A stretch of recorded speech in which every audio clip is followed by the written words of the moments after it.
Là, on est sur quelque chose qui n'est pas très logique. C'est-à-dire qu'en fait, on attend une réforme de l'État et finalement, on fait une réforme du fonctionnaire.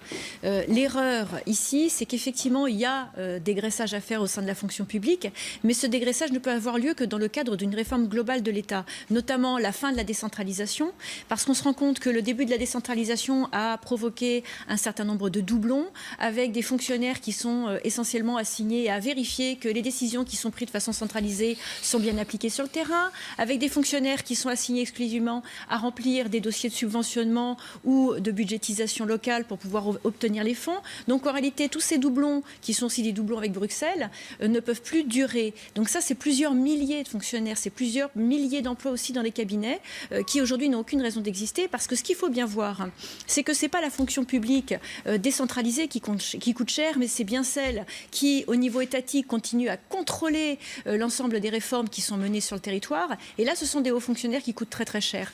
Donc c'est la réforme globale qu'il faut mener. C'est un constat qui a été contesté, parce qu'on a aussi beaucoup dit que les collectivités locales parfois céder un peu au clientélisme. Oui, mais justement, il faut les responsabiliser. Pour les responsabiliser, c'est pour ça qu'il faut finir cette réforme de l'État, qu'il faut continuer la décentralisation en donnant des budgets autonomes. L'État garde le régalien et les collectivités locales, certainement les régions, après c'est à discuter, mais les régions ensuite ont leur propre budget, ont un mode de prélèvement de l'impôt qui permettra justement de les responsabiliser dans la façon dont elles organisent le reste des politiques publiques.